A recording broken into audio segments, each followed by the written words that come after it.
सुप्रभात बच्चों, हिंदी की कक्षा में आप सभी का स्वागत है। प्रिय विद्यार्थियों, आज हम हमारे पाठ्य पुस्तक के इकाई 4 अध्याय 1 शुरू करने वाले हैं, जिसका शीर्षक है अमर शहीद वीर नारायण सिंह, जिसे कि डॉक्टर सुनीत मिश्र ने लिखा हुआ है।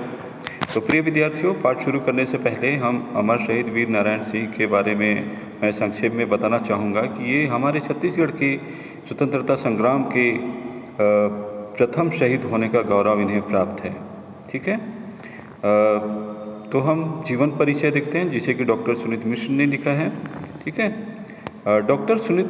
श्रीमती सुनीत मिश्र का जन्म 16 अक्टूबर 1949 को मंडला मध्य प्रदेश में हुआ। इन्होंने MA PhD इतिहास में किया एवं पर्यटन में स्नातकोत्तर पत्रोपाधि प्राप्त की है। सोना खान के वीर जमींदार शहीद वीर नारायण सिंह पर इनका प्रथम शोध कार्य है।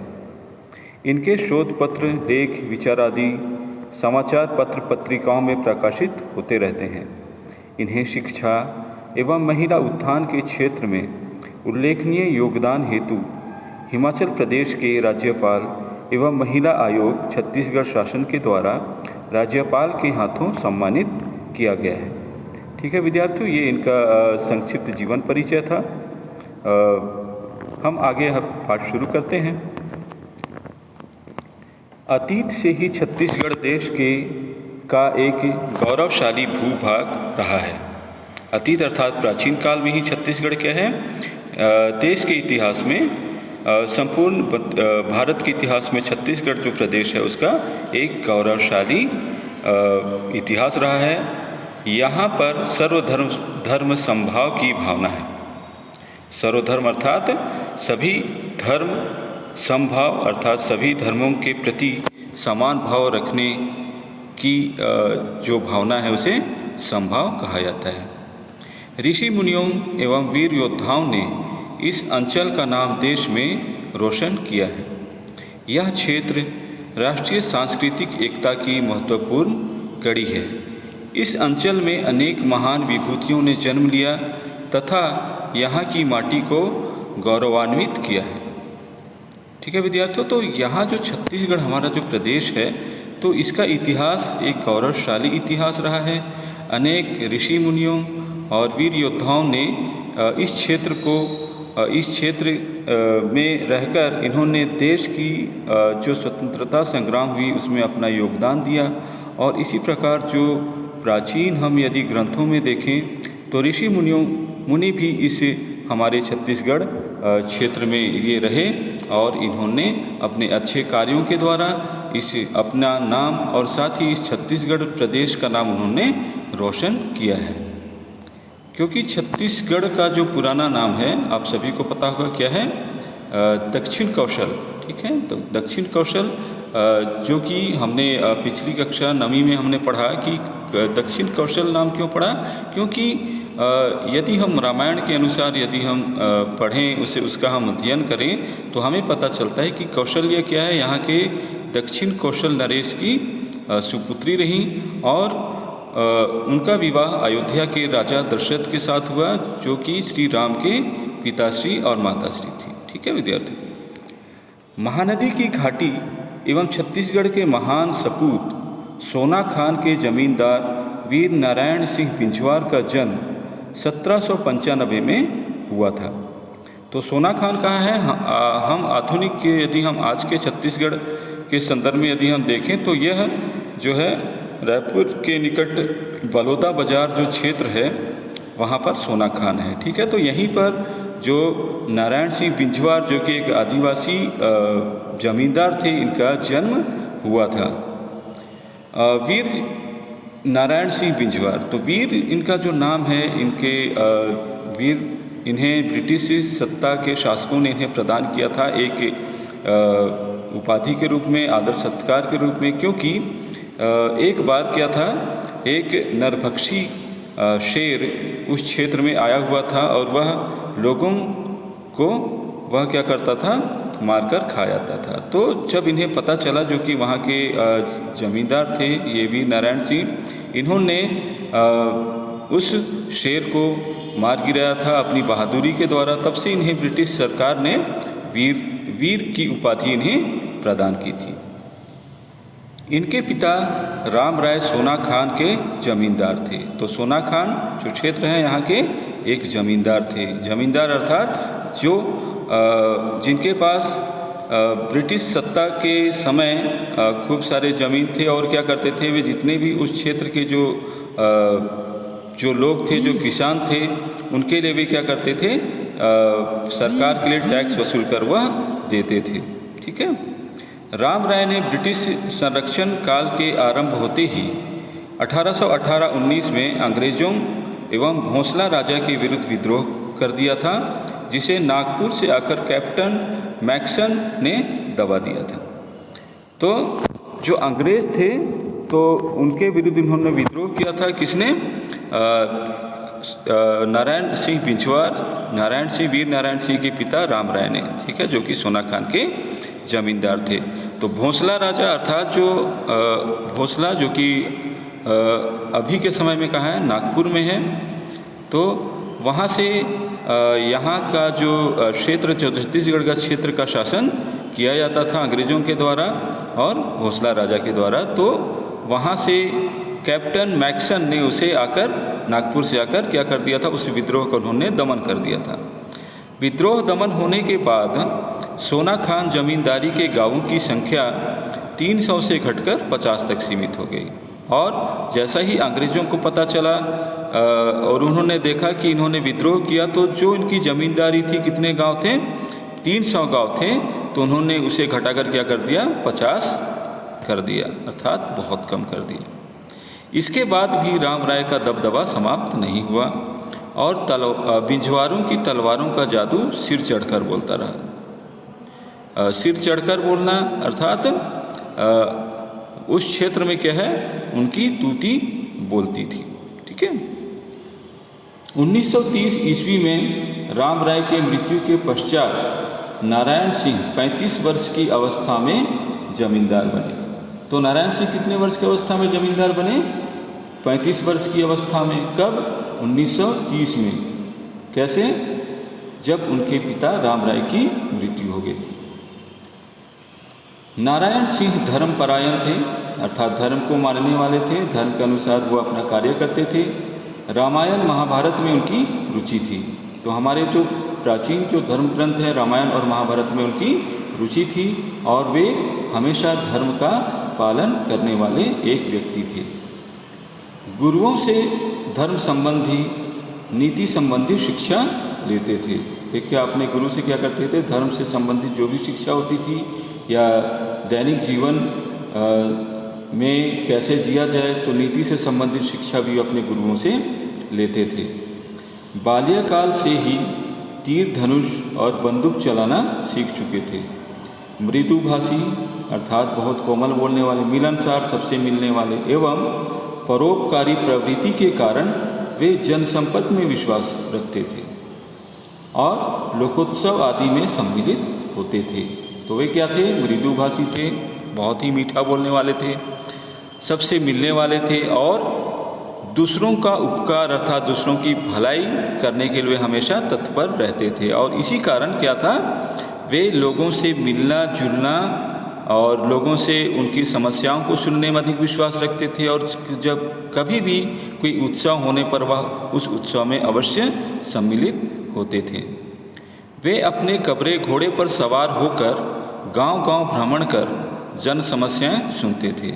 क्या करते थे? अपने घोड़े पर सवार हो जाते थे और जितने भी गांव थे उनके जमींदारी क्षेत्र में, कितने गांव, 50 जो गांव थे, उससे पहले कितने थे? 300 गांव।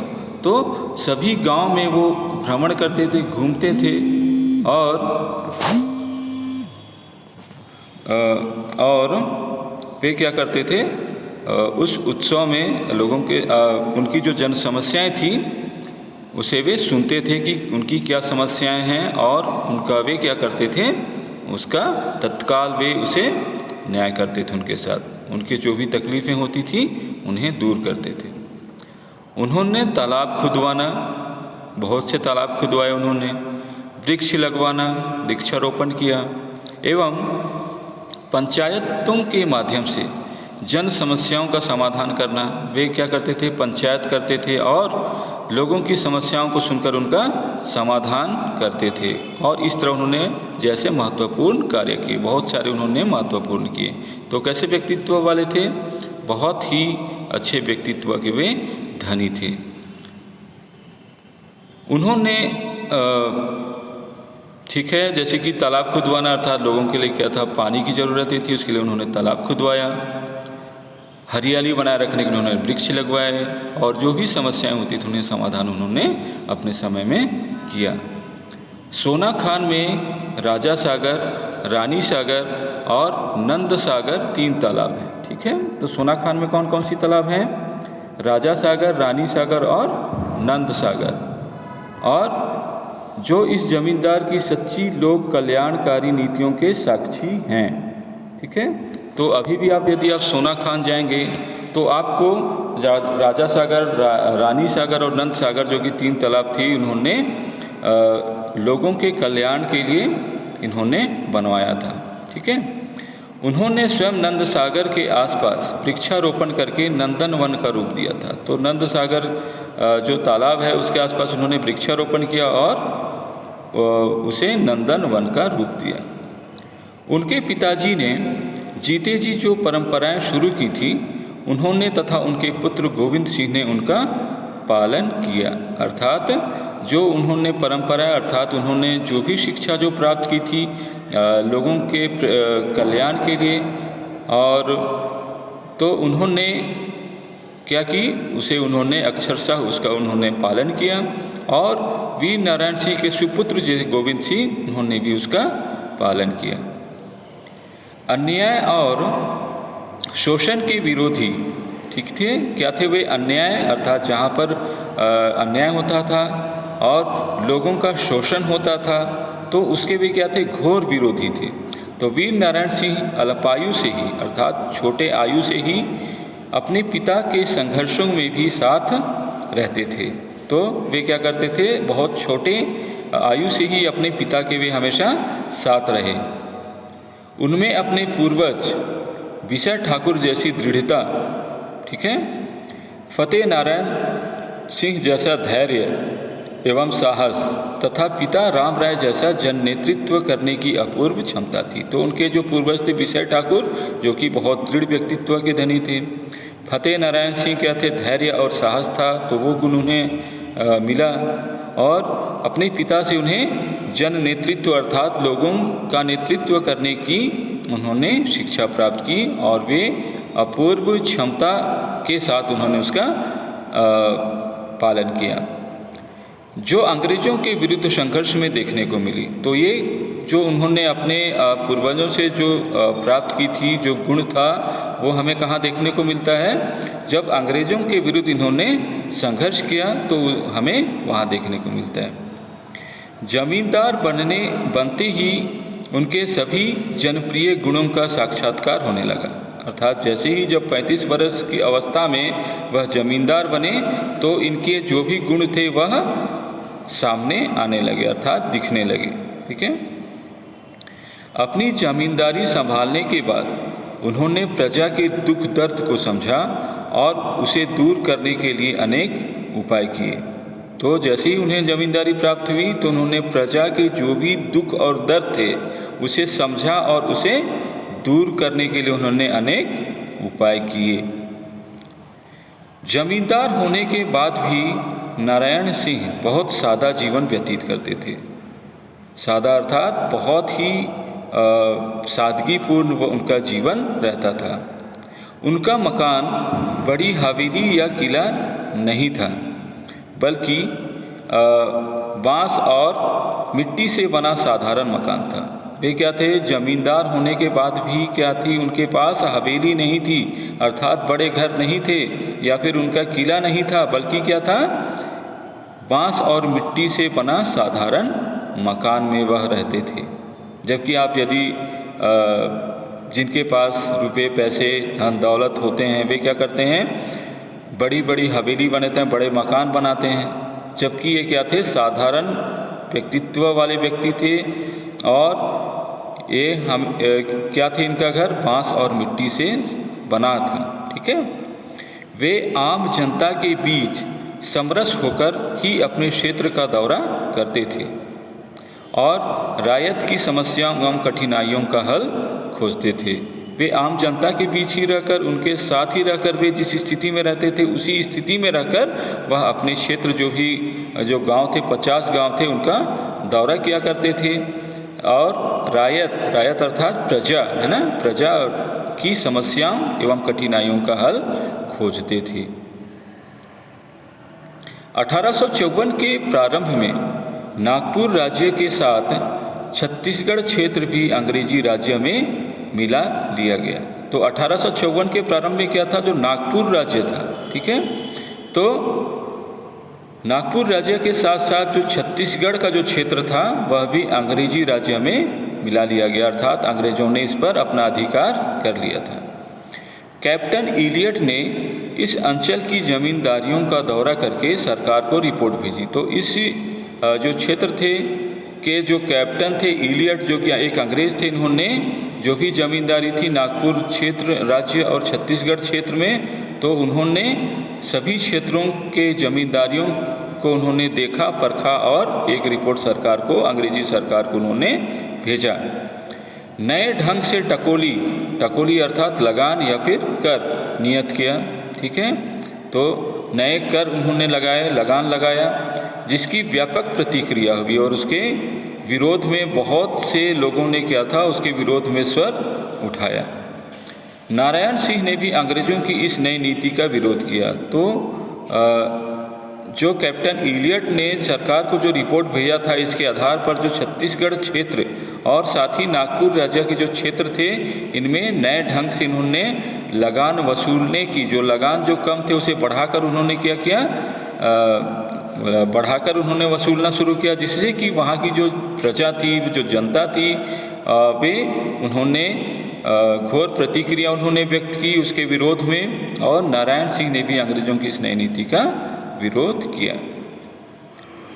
1835 से 1855 के मध्य सोना खान जमींदारी में अनेक समस्याएं आती रहीं, किंतु नारायण सिंह ने उनका दृढ़तापूर्वक सामना किया।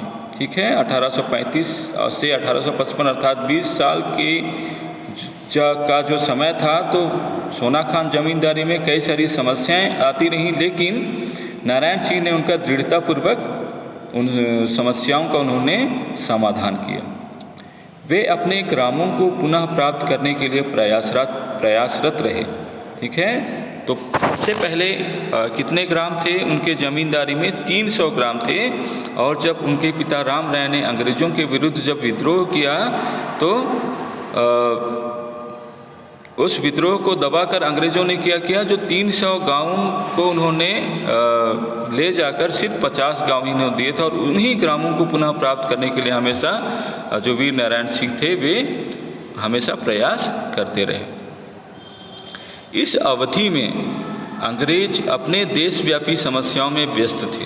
ठीक है, इस समय क्या थे अंग्रेज, जो पूरे भारत देश में जो भी समस्याएं थी उसे सुलझाने में लगे हुए थे। अफ़गान, सिंध, मिस्र, वर्मा आदि ज्वलंत प्रश्न थे। ठीक है, तो अफ़गानिस्तान, सिंध, मिस्र, वर्मा ये क्या थे, इन क्षेत्रों को भी क्या थे से जो अंग्रेज़ जो थे उनकी लड़ाइयाँ चल रही थी, तो उसे सुलझाने में वे लगे हुए थे। नागपुर में रघुजी तृतीय का शासन चल रहा था। तो उस समय नागपुर जो कि भोंसले राजवंश वहाँ था, तो वहाँ के जो राजा थे कौन थे, रघुजी तृतीय का शासन चल रहा था। राजा की अस्वस्थता के कारण छत्तीसगढ़ आकर प्रशासन देखने की स्थिति में नहीं था। तो राजा क्या थे, अपनी शारीरिक अस्वस्थता के कारण छत्तीसगढ़ आकर यहाँ के जो प्रशासन है उसे देखने के योग्य नहीं थे। यद्यपि सोना खान जमींदारी की जागरूकता से वह सतर्क था, क्योंकि अस्वस्थ वह रघुजी तृतीय थे, जबकि वह जानता था कि सोना खान में जो वीर नारायण सिंह हैं वह उनके विरोध में आवाज़ उठा रहा है, इससे वह जागरूक था, उसे पता था।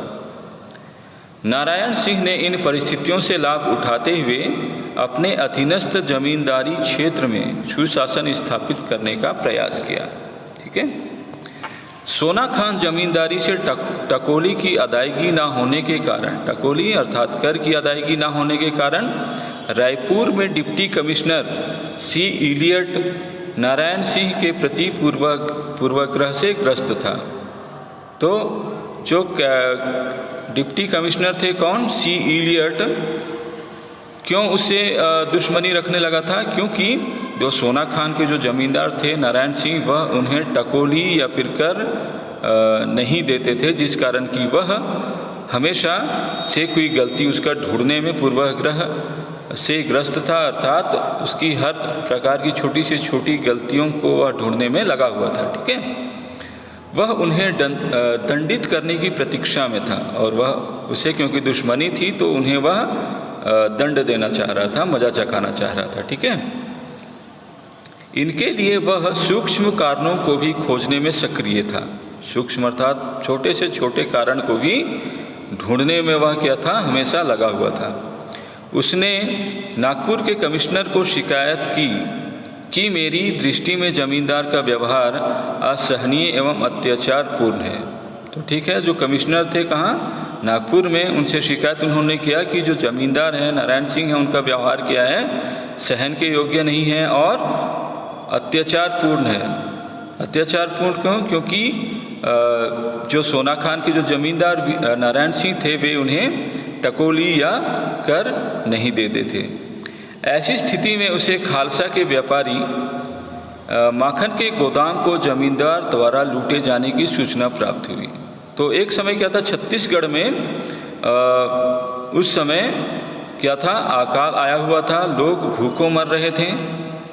लेकिन जो व्यापारी थे माखन, वह जो अनाज से अनाज को अपने गोदामों में भर लिया था उसने, और उसे लोगों को नहीं दे रहा था, जिसके कारण जो नारायण सिंह हैं इन्होंने उसे लूटने की एक योजना बनाई और उन्होंने उस माखन के गोदाम के ताले तुड़वा कर उन्होंने वहाँ से जो अनाज थे और उन अनाजों को उन्होंने किस पे बांट दिया, गरीबों, जो कि भूखे जो थे, अपनी जनता थी, उनमें उन्होंने बांट दिया था। ठीक है। जबकि उन्होंने कहा जाता है कि इन्होंने उतने ही अनाज निकाले जितने कि अपने जो प्रजा थी उनका पेट भर सके। ठीक है। और उसके बाद उन्होंने जो सी इलियट है उसे भी उन्होंने बता दिया था कि उन्होंने क्या किया कि जो अनाज है उन्होंने गरीबों को बांट दिया है। और जो कमिश्नर थे, डिप्टी कमिश्नर, वो तो इसी उसमें थे, इसी प्रतीक्षा में थे कि कोई गलती उनकी पकड़ाए और उसे वह दंडित करे। तो ठीक है, अब इसे मौका मिल गया। हुआ यह था कि सन 1856 में, ठीक है, तो 1856 में छत्तीसगढ़ में सूखा पड़ा। ठीक है। तो कब की बात है, 1856 की। और 1857 में क्या हुआ था, भारत का प्रथम स्वतंत्रता संग्राम शुरू हुआ था। तो उससे एक साल पहले 1856 में, ठीक है, छत्तीसगढ़ में भयानक सूखा पड़ा। लोगों के जो खेत थे, जो फसल थे, वे सभी क्या है, सूखे के कारण नहीं हो पाए। लोग दाने दाने को तरसने लगे थे। ठीक है। खालसा गांव के माखन नामक व्यापारी के पास अन्न के विशाल भंडार थे। तो ठीक है, खालसा गांव के जो व्यापारी थे जिनका नाम माखन था, उनके पास अनाज के खूब सारे भंडार थे। नारायण सिंह को यह असह्य था कि जनता भूखों मरती रहे और व्यापारी अनाज भंडारों में जमा करते रहें। तो नारायण सिंह को यह बिल्कुल भी सहन के योग्य नहीं था कि उनकी जो जनता थे, क्या थे, वे दयालु थे और अपनी जनता को भूखों नहीं मरते देख सकते थे। तो इसलिए उन्होंने क्या किया कि जो अनाज थे, और क्या था, जनता भूखों मरे और व्यापारी अनाज भंडारों में जमा करते हैं, यह उन्हें बिल्कुल भी सहन के योग्य नहीं था। अतः नारायण सिंह ने भंडारों के ताले तोड़ दिए और उसमें से उतना अनाज निकाल लिया जो भूख के शिकार किसानों के लिए आवश्यक था। तो यहाँ ध्यान दीजिएगा बच्चों, तो उन्होंने जो ताले तोड़े गोदाम के, जो भंडार के जहाँ पर अनाज रखे हुए थे, लेकिन उसमें से उन्होंने उतना ही अनाज निकाला। ठीक है, सबको नहीं निकाला उन्होंने, सिर्फ उतना ही निकाला जो कि उनके लिए ज़रूरी था। जो गरीब किसान थे, जो भूखों मर रहे थे, उनका पेट भरने के लिए क्या था, जो ज़रूरी था, उन्होंने उतना ही निकाला। ठीक है, नारायण सिंह के चरित्र एवं ईमानदारी का पता इससे चलता है कि उन्होंने जो कुछ लिया था उसके विषय में, ठीक है, तो इनके चरित्र कैसा था, बहुत ईमानदार व्यक्ति थे। कैसे पता चलता है, देखिए, इन्होंने जो कुछ लिया था उसके विषय में तुरंत ही डिप्टी कमिश्नर सी इलियट को लिख दिया, परंतु ठीक है, इन्होंने उन्हें बता दिया था, लिखकर उन्होंने भेज दिया था कि उन्होंने क्या वहाँ से अनाज निकाला है, किंतु अंग्रेज़ों ने षड्यंत्र कर सोना खान के जमींदार को गिरफ्तार करने के लिए मुल्की घुड़सवारी की एक टुकड़ी भेज दी। तो उन्होंने क्या किया, जबकि वीर नारायण सिंह ने बता दिया था कि उन्होंने क्या क्या अनाज निकाला, फिर भी अंग्रेज़ों ने षड्यंत्र करके, अर्थात उन्होंने क्या, कौन सा केस लगा दिया, उन पर डाका डालने का, डकैती का केस लगाकर जो एक सैनिक टुकड़ी थी मुल्की घुड़सवारी की, उन्होंने उसे गिरफ्तार करने के लिए उन्होंने भेज दिया।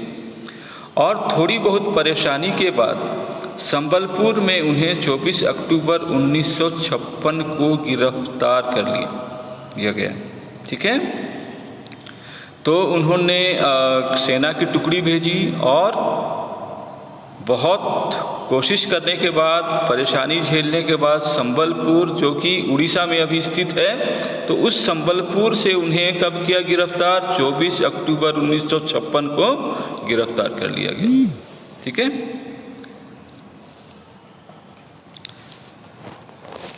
और उन पर मुकदमा चलाया गया, उन पर केस हो गया, मुकदमा दायर हो गया, और मुकदमा से वस्तुतः नारायण सिंह की राजनीतिक चेतना एवं जागरूकता ब्रितानी अधिकारियों को चुनौती थी। तो जिस तरह से वीर नारायण सिंह, जो कि जनता का वह शोषण, उनको शोषित होते हुए अंग्रेजों के समक्ष वह देखना नहीं चाहते थे, और यह अंग्रेजी अधिकारियों की आंखों को चुभने लगी थी। ठीक है, कि जागरूकता अर्थात अपने राज्य को, अपने क्षेत्र को, अपने देश को आज़ाद कराने की जो जागरूकता थी, जो गुलाम में नहीं रहने की जो जागरूकता थी, वह ब्रिटिश अधिकारियों के लिए, ब्रितानी अर्थात ब्रिटिश अधिकारियों के लिए एक चुनौती थी। नारायण सिंह को चोरी और डकैती के जुर्म में बंदी बनाया गया था। तो अंग्रेज़ों ने षड्यंत्र पूर्वक क्या किया, जबकि वीर नारायण सिंह ने बता दिया था कि उन्होंने खालसा गांव के माखन के अनाज के से भरे गोदाम के ताला उन्होंने तुड़वाया है, इसकी उन्होंने सी इलियट, जो कि डिप्टी कमिश्नर थे, उन्होंने आगाह कर दिया था। उसके बाद भी षड्यंत्र पूर्वक क्या किया, उन्होंने सेना की टुकड़ी को भेजकर 24 अक्टूबर 1856 को संबलपुर से गिरफ्तार कर लिया, एक षड्यंत्र पूर्वक। ठीक है, तो किस आरोप के जुर्म में, चोरी और डकैती के जुर्म में उन्हें गिरफ्तार कर लिया गया। सोना खान के किसान अपने नेता को जेल में देख बेचैन थे, क्योंकि वह अपने जो किसान, जो कि उनकी ज़मींदारी गांव के जो किसान थे, क्योंकि वह एक लोकप्रिय व्यक्ति थे, वे हमेशा उनका भला चाहते थे। इसके कारण जब उन्हें पता चला कि उनके जो जमींदार नारायण सिंह को गिरफ्तार कर जेल में डाल दिया गया है, तो यह देखकर किसान और वहाँ की जो प्रजा थी वह बेचैन हो गए, दुखी थे, किंतु उनके पास कोई चारा नहीं था उन्हें छुड़वाने के लिए। उसी समय देश में अंग्रेजी सत्ता के विरोध में विप्लव की अग्नि फूट पड़ी। तो अंग्रेजी सत्ता के विरोध में उसे हटाने के लिए लोगों में क्या है, अपने आप को अंग्रेज़ों से आज़ाद कराने की घोर जो प्रवृत्ति थी वह निकलकर सामने आई। इसका लाभ उठाकर सोना खान के किसानों ने संभवतः संबलपुर के विद्रोही नेता। ठीक है, तो क्योंकि लोगों में क्या था, अपने देश को आज़ाद कराने के प्रति उनमें एक दृढ़ इच्छा शक्ति आ गई। तो इसका लाभ उठाकर सोना खान के किसानों ने, क्योंकि वह पूरे क्षेत्र में फैल गई थी, उन्होंने क्या किया, संबलपुर के विद्रोही नेता, ठीक है, एवं क्रांतिकारी सुरेंद्र साय से संपर्क किया। तो संबलपुर के एक जो नेता थे जो कि अंग्रेज़ों के विरोध में थे और उनके विरुद्ध क्रांति करते थे, जिनका नाम था सुरेंद्र साय, से उन्होंने क्या किया, संपर्क किया और उनकी मदद से नारायण सिंह ने रायपुर जेल से भाग निकलने की योजना बनाई। ठीक है, और रायपुर जेल से वे क्या किए, योजना बनाते हैं वहाँ से भागने की। 10 माह 4 दिन बंदी रहने के बाद नारायण सिंह 3 अन्य साथियों के साथ भाग निकले। तो उनकी योजना कब पूरी हुई, 10 माह 4 दिन वे बंदी रहे जेल में, रायपुर के जेल में, और अपने अन्य 3 साथियों के साथ वह भाग निकले। वे जेल से भागकर सीधे सोना खान चले गए, जो उनका जमींदारी क्षेत्र था सोना खान, जहां उनका घर था, वहां चले गए और 3 माह तक स्वतंत्र घूमते रहे। रायपुर के डिप्टी कमिश्नर ने उन्हें पुनः पकड़वाने हेतु 1000 रुपये का इनाम घोषित करवाया। साथ ही उसने तुरंत एक दस्ते को सोना खान की ओर भेज दिया। तो वहाँ के जो डिप्टी कमिश्नर कौन थे, सी इलियट, इन्होंने क्या किया, जब वह जेल से भाग गए तो उसे पकड़वाने के लिए उन्होंने 1000 रुपये का इनाम घोषित किया था। अर्थात जो भी वीर नारायण सिंह को अंग्रेज़ों के हाथों में देगा उसके लिए वे क्या करेंगे, 1000 रुपये का इनाम देंगे और एक सैनिक टुकड़ी को भी सोना खान की ओर भेज दिया। परंतु ब्रिटिश सरकार उन्हें खोजने या बंदी बनाने में असमर्थ रही। ठीक है, क्योंकि उन्होंने सैनिक टुकड़ी को भी भेजा, किंतु वह उन्हें बंदी बनाने में असमर्थ रहे, उन्हें कभी नहीं मिले। ठीक है, जब नारायण सिंह आ गए तो गांव-गांव के आदिवासी अपने नेता को देखकर खुशी खुशी दृढ़ निश्चय कर संगठित हुए। विद्रोह का नगाड़ा गांव-गांव बजने लगा। ठीक है, उन्होंने विद्रोह शुरू कर दिया। विद्रोह का नगाड़ा गांव-गांव बजने लगा, अर्थात विद्रोह के लिए पहले नगाड़े बजाए जाते थे, वह गांव-गांव में बजने लगा अंग्रेजी सत्ता के विरुद्ध में। अंग्रेजी सत्ता को उखाड़ फेंकने के लिए सभी क्या हो गए, संगठित हो गए खुशी खुशी। ठीक है, नारायण सिंह भली भांति जानते थे कि अंग्रेज सरकार उन्हें बख्शेगी नहीं और जल्दी से जल्दी गिरफ्तार करने के लिए पूरी ताकत लगा देगी, और ऐसा हुआ भी। जबकि नारायण सिंह को पता था कि जो ब्रिटिश सत्ता थी वह उनके विरोध को दबाने के लिए ज़रूर कोई ना कोई कदम उठाएगी। वह जानते थे, भली भांति जानते थे कि अंग्रेज़ सरकार उन्हें इस चीज़ के लिए क्या है, उनके जो कार्य हैं उसके लिए उन्हें सज़ा ज़रूर देगी और उन्हें गिरफ्तार करने के लिए पूरी ताकत लगा देगी। और हुआ ऐसा हुआ भी। क्या हुआ देखते हैं। नारायण सिंह ने परिणामों की तनिक भी परवाह किए बिना अंग्रेज़ों के विरुद्ध संघर्ष का शंखनाद जारी रखा। उन्होंने उस परिणाम को वे जानते थे कि यदि अंग्रेज़ सरकार उन्हें पकड़ लेगी, उनके पकड़ में आ जाते तो उन्हें प्राणदंड दिया जाएगा। तो उस परिणाम को जानने के बाद भी उन्होंने साहसपूर्वक अंग्रेज के विरुद्ध जो संघर्ष था का शंखनाद जारी रखा। अर्थात उन्होंने अंग्रेजी शासन के विरोध में उन्होंने हमेशा संघर्ष करते रहे। बिंझवार जाति के जमींदार, तो बिंझवार जाति क्या है, एक आदिवासी जाति है और इसी जाति से संबंध रखते हैं नारायण सिंह, है ना। तो के जमींदार नारायण सिंह के साहसिक कार्यों ने जनहित कार्यों में संलग्न होकर अंग्रेज़ों का विरोध अकेली ही हिम्मत के साथ किया। तो इन्होंने सिर्फ अकेली रहकर ही डटकर मुकाबला किया अंग्रेज़ों का। उन्होंने अंग्रेज़ों की सत्ता को उखाड़ फेंकने के लिए उन्होंने क्या किया, अकेली ही हिम्मत के साथ दृढ़तापूर्वक उन्होंने उनका विरोध किया। सोना खान पहुंचकर नारायण सिंह ने 500 बंदूकधारियों की एक सेना एकत्र करने में सफलता पाई। तो वे सोना खान पहुँचे और वहाँ पर उन्होंने एक सेना संगठित किया। 500 लोग जो कि बंदूकधारी थे, उन्होंने सेना एकत्र किया। उन्होंने अंग्रेज़ों के विरोध में उन्होंने बनाया। इन्होंने हथियार एवं गोला बारूद बड़ी मात्रा में एकत्र किए और सोना खान पहुंचाने वाले प्रत्येक रास्ते पर ज़बरदस्त मोर्चाबंदी कर दी। वे जानते थे कि अंग्रेज़ की जो सेना है वह कहाँ से आएगी, और तो हर एक रास्ते पर उन्होंने मोर्चाबंदी कर दी। अर्थात उन्होंने कहीं बारूद, कहीं हथियार उन्होंने छुपा कर रखे हुए थे, ताकि जैसे ही अंग्रेज़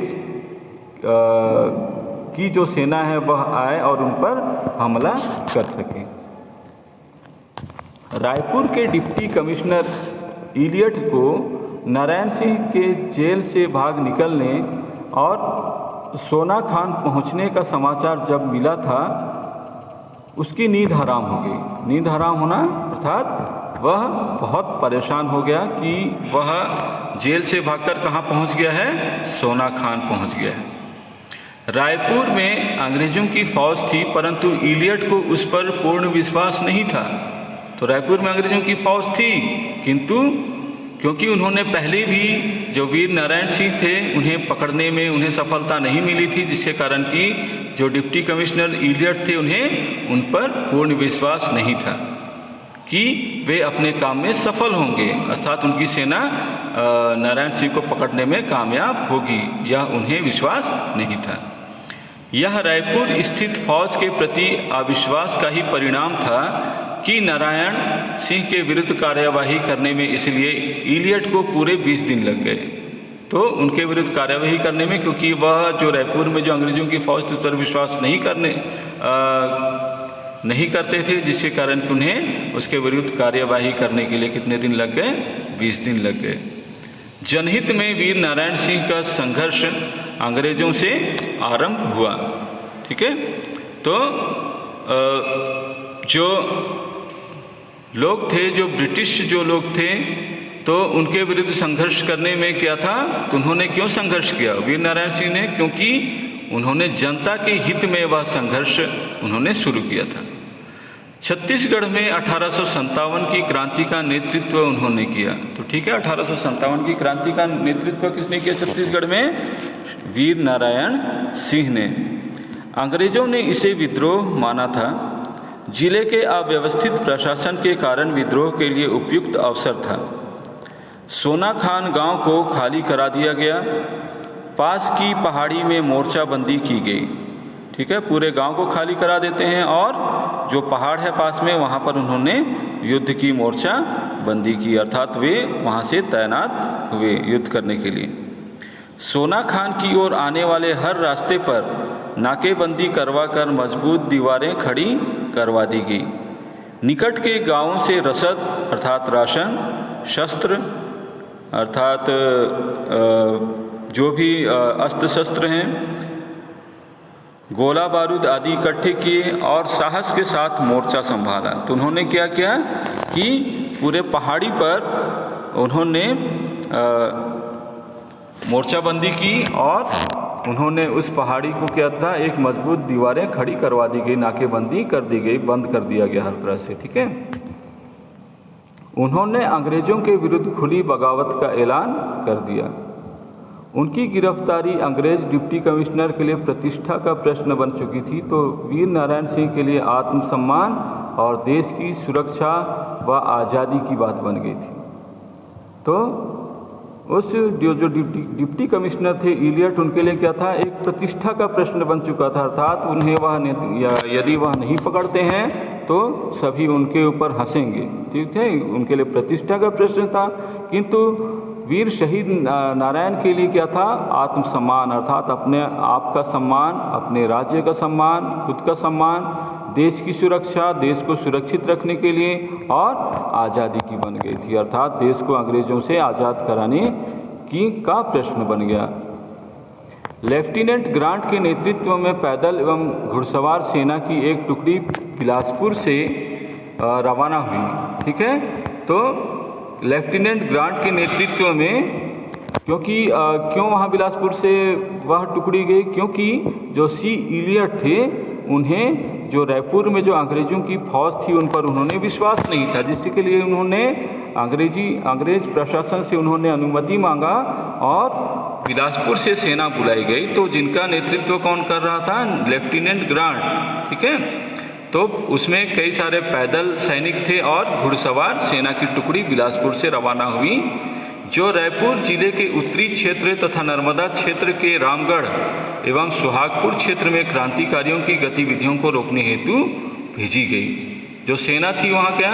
रायपुर जिले के उत्तरी क्षेत्र अर्थात बलौदा, वर्तमान में बलौदा बाजार जो जिला है उसका क्षेत्र तथा नर्मदा क्षेत्र के रामगढ़, ठीक है, और सुहागपुर क्षेत्र में क्रांतिकारी गतिविधियों को रोकने के लिए भेजी गई। वीर नारायण सिंह के नेतृत्व में सोनाखान गांव के आसपास के सभी किसान संगठित हो गए तथा उन्होंने शपथ ली कि वे उनके नेतृत्व में अपने प्राणों को ही बलि देने के लिए तैयार हैं। तो उन्होंने अपने प्राणों की बलिदान करने के लिए उन्होंने शपथ ले ली कि वह या तो पूरे जो उनका जो क्षेत्र है सोनाखान और छत्तीसगढ़ या फिर अंग्रेज़ों के शासन को सत्ता से वे हटा देंगे या फिर अपने प्राणों की बलि वह दे देंगे।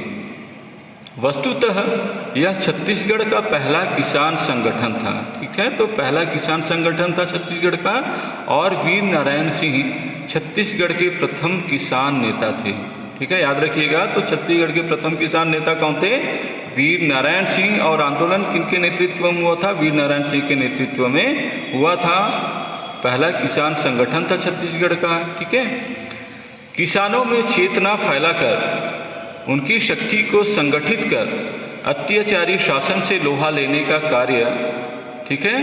तो किसानों में चेतना और अपने शक्ति को संगठित कर अत्याचारी शासन से लोहा लेने अर्थात लड़ने का कार्य, तो ये सभी जो उन्होंने जो अवगत कराया, किसने कराया था? प्रथमतः वीर नारायण सिंह ने ही किया। उनकी सेना में किसान भी भर्ती हुए, किंतु उनके पास ना तो पर्याप्त हथियार थे और ना ही कोई सैनिक प्रशिक्षण। किंतु ठीक है, जो किसान थे बेचारे भोले भाले किसान थे, जिन्हें कि अपने क्षेत्र को आज़ाद कराना चाहते थे अंग्रेजी सत्ता से, तो उनके पास कुछ भी हथियार नहीं थे, सैनिक प्रशिक्षण इन्होंने नहीं लिया हुआ था, ठीक है। लेकिन उनके पास क्या था? अटूट मनोबल था, दृढ़ इच्छा शक्ति थी और था स्वाधीनता के लिए संघर्ष का संकल्प, ठीक है। स्वाधीनता अर्थात देश को आज़ाद कराने के लिए संघर्ष करने का उन्होंने दृढ़ संकल्प उनके मन में था, उनके हृदय में था। अत्याचार अन्याय से लड़ने की प्रेरणा थी, अत्याचार और अन्याय के विरुद्ध लड़ने की उनके मन में क्या थी? प्रेरणा थी। अटूट मनोबल से बड़ा कोई हथियार नहीं होता। देखते ही देखते सोनाखान गांव एक फौजी छावनी में बदल गया। जंगल के बीच बसे इस आदिवासी गांव में तीर कमानों एवं बंदूकों की झनकार सुनाई पड़ने लगी। स्वाधीनता के संघर्ष की पहली झनकार सोनाखान के जंगलों से ही उठी थी।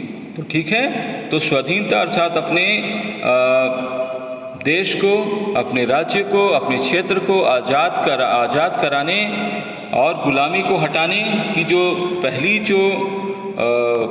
जिनके हृदय में जो आया था, जो इच्छा जगी थी, वह कहाँ से हुई थी? सोनाखान के जंगलों से उठी थी। ऐसा क्यों कहा गया है? क्योंकि वहाँ के किसानों में, वहाँ के लोगों में अपने क्षेत्र को आज़ाद कराने के लिए, खुद के शासन स्थापित करने के लिए उनमें घोर इच्छा शक्ति उन्होंने जागृत उनके मन में हो गई थी।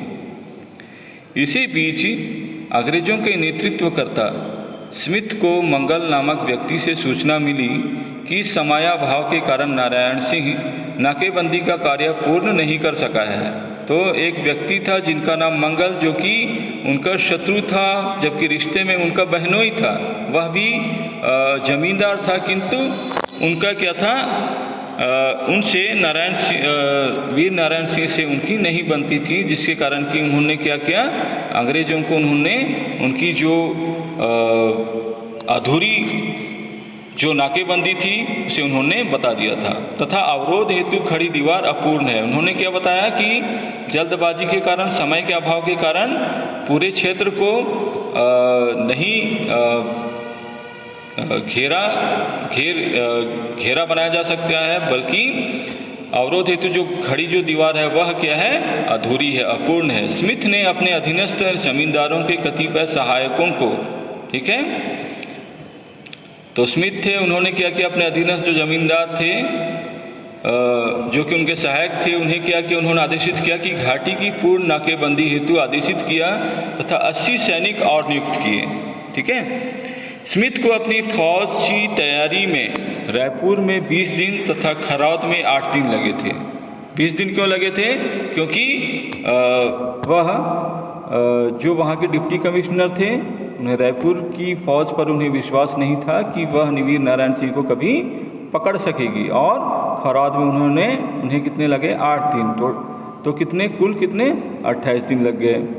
स्मिथ खरौद से रवाना होकर पहले नीमतल्ला फिर देवरी पहुंचा। तो ये जगह का नाम है क्या, नीमतल्ला और देवरी पहुंचा। यह 30 नवंबर 1857 की बात है। तो उन्हें गिरफ्तार कब किया था? सबसे पहले 24 अक्टूबर 1856 में गिरफ्तार किया गया था। और ये जो हम अभी जो पढ़ रहे हैं, जो समय है जब अंग्रेजी की जो सत्ता है, जो फौजी शासन है, वह किन्हीं गिरफ्तार करने गई है, उनसे लड़ने गई है वीर नारायण सिंह से, वह समय कब का है? 30 नवंबर 1857 की बात। देवरी जमींदार स्मिथ के स्वागत के लिए तैयार ही बैठा था।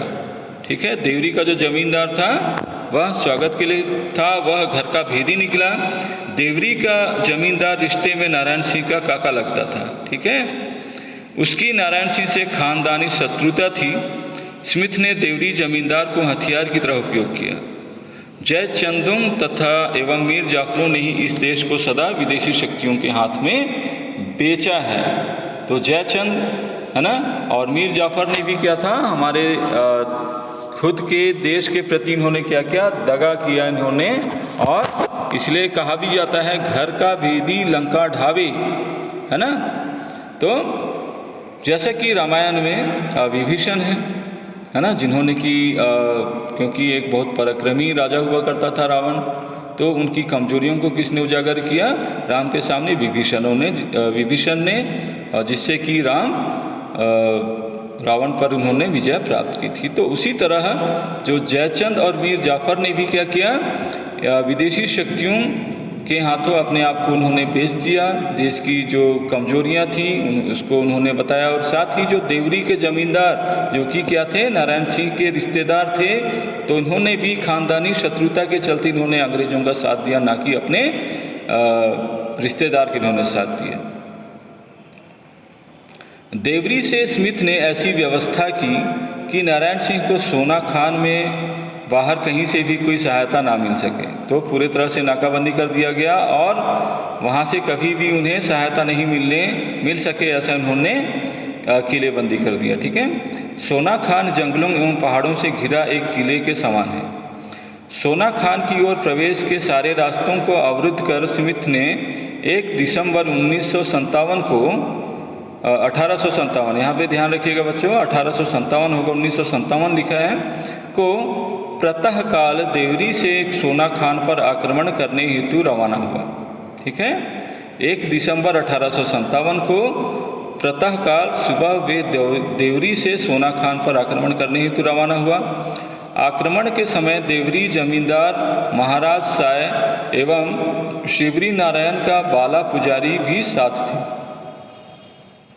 देवरी जमींदार स्मिथ की फौज का पथ प्रदर्शन कर रहा था। तो देखिए, जो देवरी के जमींदार जो कि सोना खान के जमींदार वीर नारायण सिंह के रिश्तेदार थे, वह अंग्रेजों का साथ दे रहे हैं और वे उनके आगे आगे पथ प्रदर्शन कर रहे हैं, उन्हें रास्ता दिखा रहे हैं, क्योंकि उन्हें पता है। ठीक है, स्मिथ की फौज जब सोना खान से 3 फरलांग दूर रह गई थी, तब एक नाला पड़ा, अर्थात 3 फरलांग अर्थात कोस दूर रह गई तो क्या था, एक नाला पड़ा। उस समय 10 बजा होगा, तो सुबह के 10 बजे थे। कितने बजे निकले? सुबह निकले थे।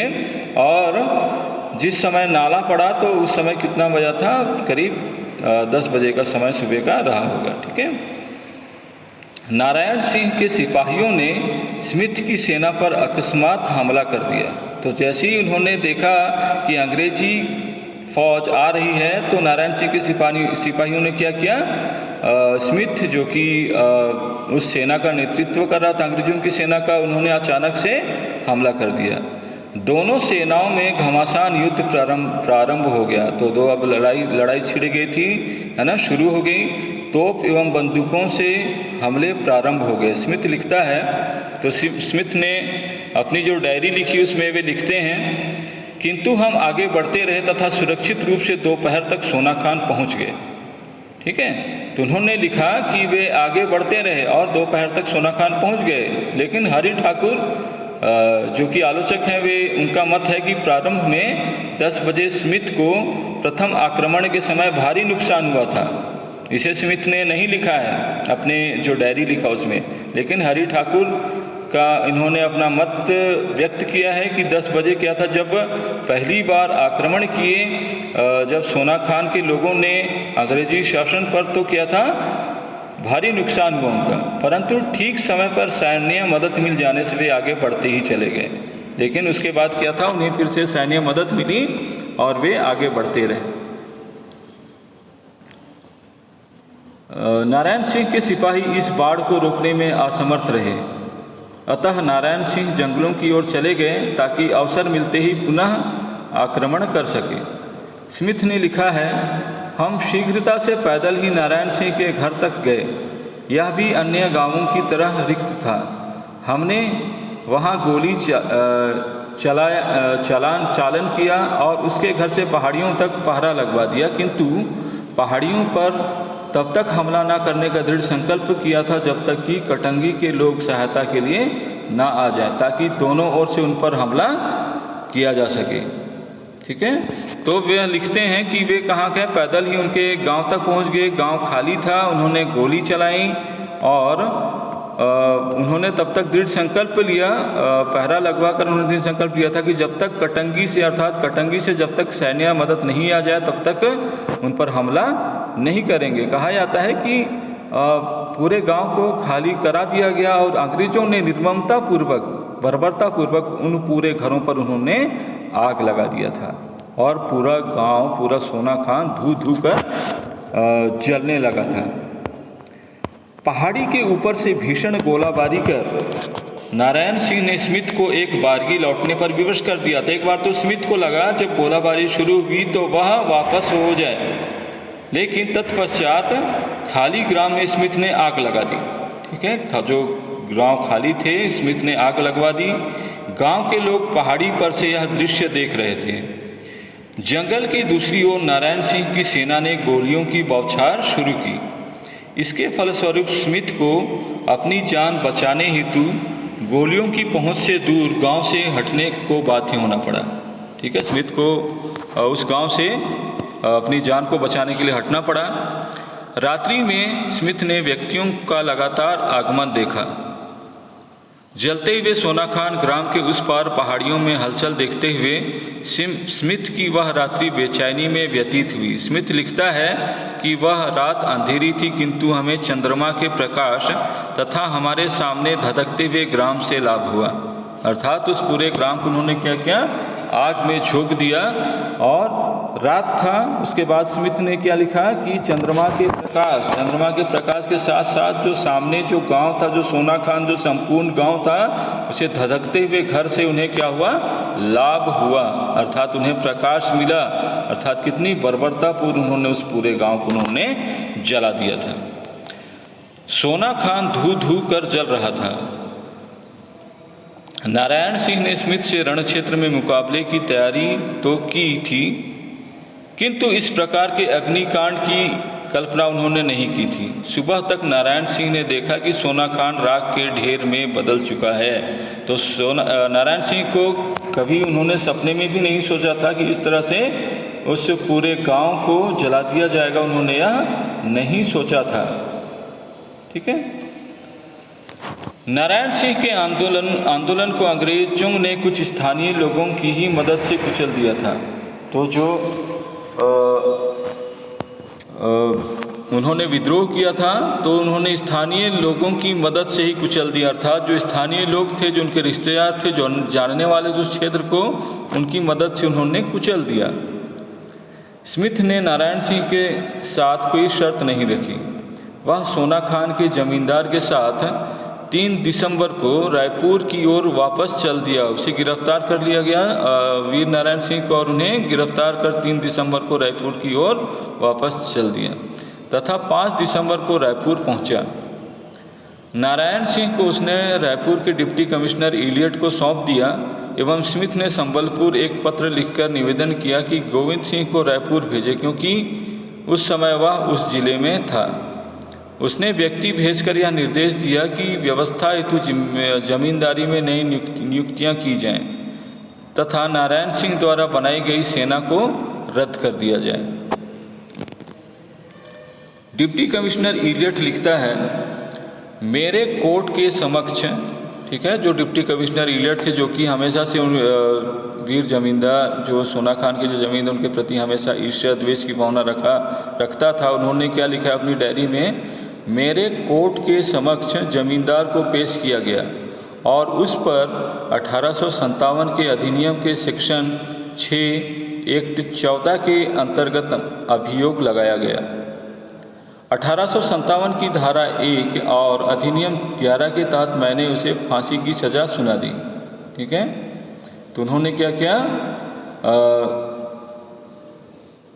किस जुर्म को उन्हें सज़ा मिली कि उन्होंने क्या किया, गरीबों को उन्होंने जो अपने क्षेत्र के जो प्रजा थी, जो जनता थी, उनका उन्होंने पेट भरने के लिए एक माखन नाम के एक व्यापारी का गोदाम उन्होंने के ताले तुड़वाए और उतने ही अनाज निकाले जो कि उन गरीब, उन मजबूर, उन भूखे किसानों को ज़रूरत थी, उन्हें खिलाया। उसकी सज़ा अंग्रेज़ों ने क्या दिया, उन्हें फांसी की सज़ा सुना दी उन्होंने।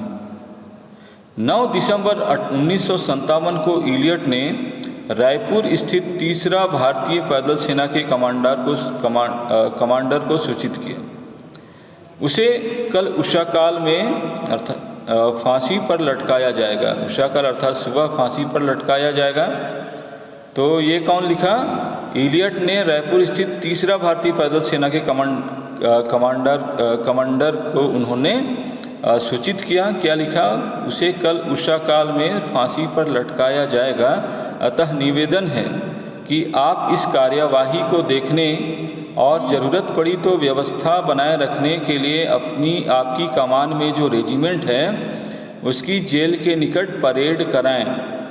ठीक है, ये उन्होंने लिखा कि सुबह फांसी पर उन्हें चढ़ा दिया जाएगा। आप चाहें तो इसे कार्यवाही को देख सकते हैं और ज़रूरत पड़ी तो व्यवस्था बनाए रखने के लिए क्या है, अपने कमान में जो भी सैनिक हैं उसे जेल के आसपास वे लगा दें। तो इसका अनुवाद किया गया है शंभू दयाल गुरु ने। 10 दिसंबर 1857 की सुबह सज़ा तामील कर दी गई। ठीक है, तो 10 दिसंबर 1857 को शहीद वीर नारायण सिंह, जो कि सचमुच इस देश की आज़ादी के लिए अपने आप को उन्होंने, अपने प्राणों को उन्होंने बलिदान कर लिया, तो इसलिए वह छत्तीसगढ़ के पहले स्वतंत्रता संग्राम सेनानी के दर्जा वह प्राप्त कर सके। उन्होंने स्वतंत्रता के लिए लड़ाइयाँ लड़ी अंग्रेज़ों के विरुद्ध। ठीक है, छत्तीसगढ़ के प्रेरणा प्रतीक शहीद वीर नारायण सिंह अमर हो गए। तो इन्हें क्या किया, 10 दिसंबर 1857 को पहले उन्हें, यदि आप रायपुर जाएंगे तो अभी भी वहाँ जय स्तंभ चौक है ना, आप रायपुर जाएंगे तो जय स्तंभ चौक है, वहाँ पर उन्हें सबसे पहले फांसी दी गई इस वीर नारायण सिंह को। ठीक है, और फांसी देने के बाद उन्होंने तोप से उन्हें क्या कर दिया गया, तोप के सामने उन्हें रखकर तोप से उड़ा दिया गया, उनके चिथड़े कर दिए। तो कितने दर्दनाक हमारे देश में अंग्रेज़ों ने किस तरह से बर्बरतापूर्वक जो शासन किया, उन्होंने यहाँ के लोगों पर जो अत्याचार किए। तो इसी भावना से हमें अपने जो वीर शहीद हैं, वे हम ऐसे व्यक्तित्व जिससे कि हम आज क्या हैं, आज़ाद हैं, हम अमन चैन से हम जहाँ रह रहे हैं। तो इसके लिए बहुत से जो व्यक्तित्व जो थे, उन्होंने अपने प्राणों की आहुति हमारे देश को आज़ाद करने के लिए दिया।